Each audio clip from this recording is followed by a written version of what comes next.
Fala, minha gente! Paz de Cristo Jesus a todos vocês, muito bom dia. Hoje, quarta-feira, 11 de fevereiro, 6h07 da manhã, tá? Estamos aqui mais uma vez na sua tela aí pelo YouTube, buscando trazer a palavra do Senhor. Nosso devocional de hoje aí, devocional é o Salmo 7:8 e nós vamos aí passar para ela, vai. Bom dia, bom dia, bom dia, paz do Senhor Jesus, sejam todos bem-vindos. Eu quero tossir.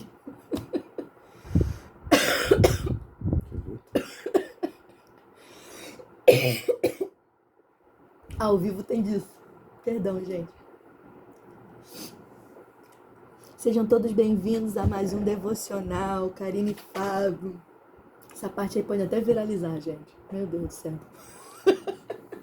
Que luta. Bora, vamos lá, vamos focar. Salmo 78. Tá animado? Gente, o Salmo 78 é enorme. Vamos orar pra gente começar? É claro que não dá pra gente fazer a leitura aqui. É um dos maiores salmos também da Bíblia, tem 72 versos, então tira essa preguiça de lado quando tu olhar pra ver esse salmo, porque eu tive preguiça.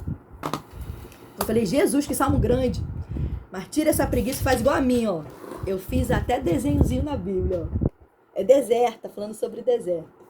Então, abra sua Bíblia, leia o Salmo 78 todo e vambora aprender mais da palavra de Deus. Vai, amor. Oremos. Senhor Deus, na tua presença mais uma vez em oração nós te louvamos, engrandecemos a ti nesta quarta-feira, abençoa a nossa vida, aqueles que nos ouvem também, joga por terra todo e qualquer mal e dá vitória, em nome de Jesus. Amém. Amém. Salmo 78, vamos lá, gente, do verso 1 a 8. O tema central desse salmo aqui, eu tô na versão NAA, é transmitir a história, as ações de Deus às futuras gerações, para que essas gerações futuras não viessem repetir os erros que a geração passada cometeu e também para que essa geração futura viesse a manter os seus olhos sempre fitos no Senhor Jesus. E aí, você lê aí o Salmo do versos de 1 ao 8, você vai ver isso. Aí eu anotei aqui, ó, verso de número 8, me chamou a atenção, eu quero ler. Os que não fossem como seus pais, geração obstinada e rebelde, geração de coração inconstante, e cujo espírito não foi fiel a Deus. Me chamou a palavra aqui, me chamou aos meus olhos a atenção a palavra rebelde e a palavra inconstante. E eu fiz algumas anotações aqui, e a minha participação vai ser bem rápida, depois eu vou passar para ele e ele vai dominar aqui o restante. Inconstantes e rebeldes. Gente, sabe o que eu aprendi aqui? O combate à amnésia espiritual. Se eu fosse você, eu anotava isso aí. Precisamos combater a amnésia espiritual. Quantas das vezes nós falhamos porque esquecemos o que Deus já fez por nós? Quantas das vezes nós falhamos porque esquecemos o que Deus fez por nós? Uma ação prática. Faça um memorial. Pegue um caderninho, compre um caderninho. Sei lá, coloca na porta da tua geladeira. Coloca no teu celular. Os livramentos que Deus te deu. Esse dia mesmo, esses dias, né? Nós fomos em um lugar, um determinado lugar, e Deus nos deu um livramento, gente. A gente estava orando ali, porque o nosso carro ia ser levado pela água, de tanta chuva que a gente pegou, não foi?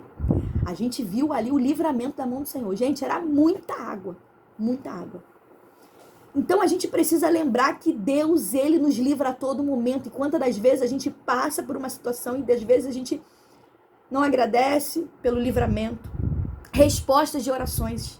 Essa semana eu até falei com as meninas, eu estava orando, fiz uma ação prática ali do devocional do dia a dia. E na mesma hora, tipo assim, eu acabei de orar, eu tive resposta da oração. Eu falei, Jesus, que coisa linda. Então comece a ter um memorial. Faça um memorial, anote para você não esquecer, para você poder agradecer a Deus, tá? Então, mas não guarde para você. Por que eu tenho que fazer um memorial, Karine? Por que eu tenho... Primeiro, não é só para anotar por anotar, não. Primeiro, para você anotar para não esquecer. E segundo, é para você compartilhar. Tudo que Deus já fez na sua vida não serve só para você. O testemunho não é só para você, é para edificar outras pessoas. Então você precisa compartilhar com os seus filhos, com seus pais, com seus familiares, com seus vizinhos, tá bom? Nas redes sociais, talvez para um grupo de mulheres, como eu faço aqui, talvez para os homens, eu não sei. Mas faça isso. Talvez você, mulher, tenha sido chamada nesse tempo para poder ser uma voz na rede social. Talvez pessoas vão se converter através do teu posicionamento na rede social. Então não use a tua rede social só para poder postar a foto dos momentos legais, não. Use para falar de Jesus, dos feitos que ele já fez, dos livramentos que ele já te deu, das orações que ele já te respondeu. Karine, o que é isso? Constância. E constância tem gente, eu botei aqui, ó, tem gente que só acredita e confia quando vê um milagre. Só que Deus está falando, permaneça constante mesmo sem ver, com a certeza de que Deus fará de novo. É sobre isso aqui. O Salmo está ensinando a gente a contar para as gerações, a falar para outras pessoas e não repetir o que os outros fizeram, a geração passada fazer. Então, aqui está explicando, está ensinando a gente a ter disciplina. Disciplina de oração, disciplina de jejum, disciplina de palavras. Isso é o quê? Disciplinas espirituais. Aí eu anotei algumas frases aqui, e eu já passo a minha oportunidade para ele e encerro minha participação na live de hoje. Eu botei aqui, ó. Tem gente com ingratidão. Conhece alguém que tem ingratidão com as coisas que Deus já fez? Tem muita gente com ingratidão a Deus. Aí eu botei assim, guarde isso. A nossa ingratidão de hoje nasce da nossa amnésia do que Deus fez por nós ontem. Eu vou repetir. Anota isso aí, escreva essa frase aí. A nossa ingratidão de hoje nasce da nossa amnésia do que Deus fez por nós ontem. Quantas das vezes Deus fez algo por nós e nós não agradecemos? Ingratidão, e Deus não gosta disso. Você tá aí ou foi embora? Volta aqui pra cá rapidinho. Eu botei aqui, ó. Quem esqueceu dos milagres do passado, murmura diante dos desertos do presente. Mais uma para você anotar aí, ó. Quem se esqueceu dos milagres que Deus te fez no passado, murmura diante dos desertos que você está vivendo no presente. Aí eu botei mais uma aqui, ó. Deserto não é lugar de escassez quando a nossa memória está cheia das promessas de Deus. Meu Deus! Deserto não é lugar de escassez quando a nossa memória está cheia das promessas de Deus. Teu celular pode encher, teu computador pode encher, mas esse tá cheio ali, ó, a memória cheia, é ruim, não é? Mas não. No mundo espiritual é o contrário. Quando a tua mente, quando a tua vida tá cheia das promessas de Deus, até os desertos, eles não são escassos. Meu Deus, você foi embora? Volta agora, volta. Dá um glória aí quem me ama. E eu botei aqui, ó. Não conte apenas histórias, mas como Deus agiu na história. Às vezes a gente só conta, né, a história, mas conta como Deus agiu na história da tua vida, o que ele fez por você. E é sobre isso que esse salmo fala, para repassar para as gerações, para as pessoas. Então, o maior legado de um pai, talvez você é papai, mamãe, a gente ainda não é, mas eu creio que nós vamos ser. O maior legado de um pai, gente, não é deixar para o seu filho uma herança financeira, mas é memórias espirituais.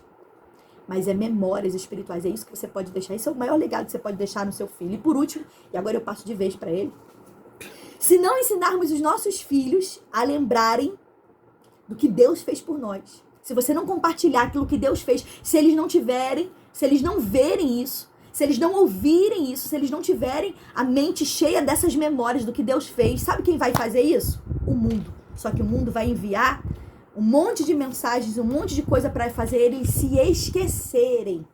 Então é importante você pensar nisso. Se não ensinarmos os nossos filhos a lembrarem, o mundo os ensinará a esquecer. Vai, amor, é contigo.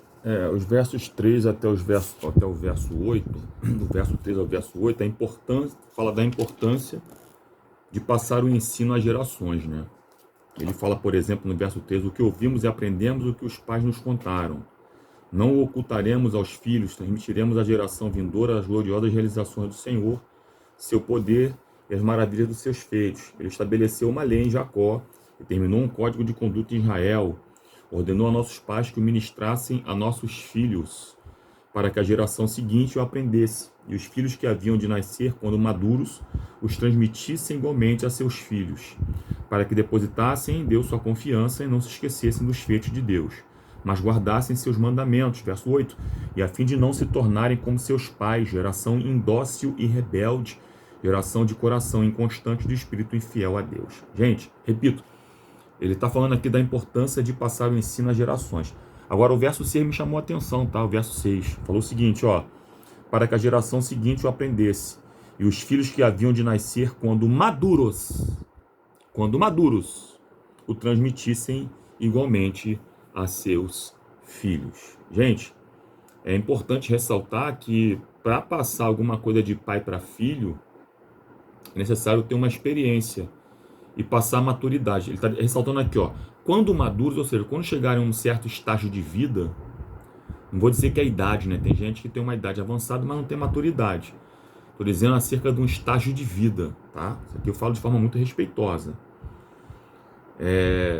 Aí sim ela está habilitada para poder passar alguma coisa para alguém. Eu quero deixar para vocês aqui que maturidade, ela se constrói com a prática da palavra de Deus em meio aos relacionamentos interpessoais do dia a dia. Lidando com gente diferente do que você, lidando com pessoas com opiniões diferentes do que a tua. E aí você consegue adquirir maturidade para depois passar para gerações futuras. Agora, olha o que observa isso comigo aqui, o verso 9 e o verso 10. Olha o que ele diz agora aqui. Se os filhos de Efraim, arqueiros armados, retrocederam no dia do combate, verso 10, é porque, não guardando a aliança de Deus, recusaram seguir a sua lei. A tribo de Efraim era conhecida como uma tribo que tinha exímios arqueiros e guerreiros também. Benjamim também tinha muitos guerreiros. Saul, por exemplo, ele era guerreiro. Quando ele começa a reinar Israel, a Bíblia dá um panorama biográfico dele, que ele venceu reis de Zoba, venceu diversos reis, moabitas, edomitas. Ele não era guerreiro no começo, porque ele era a tribo de Benjamim. A tribo de Efraim também tinha muitos guerreiros. Por exemplo, teve guerreiros que se juntaram com Davi. E também a tribo de Efraim tinha muitos arqueiros, exímios arqueiros, tá? Gente que sabia manejar arco e flecha de uma forma, assim, interessantíssima. Só que aqui, gente, ele faz uma analogia com alguém que tem que na hora do momento do combate, o arco não está retesado, o arco está frouxo. O arco afrouxa. Percebam que tem gente que é exímia arqueira, mas na hora do combate o arco está frouxo, tá bom? Eles não tinham elasticidade suficiente para lançar as flechas. Por quê?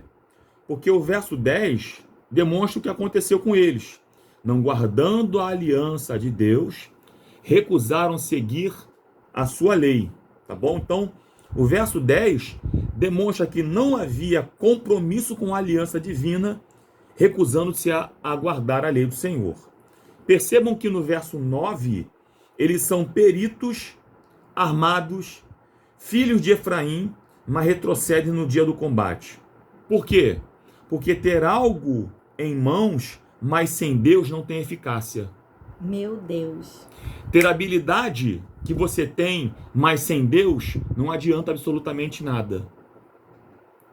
Ter algo nas suas mãos que pode fazer o inimigo ser derrotado, porém sem Deus, na verdade, a derrotada é você, não são eles.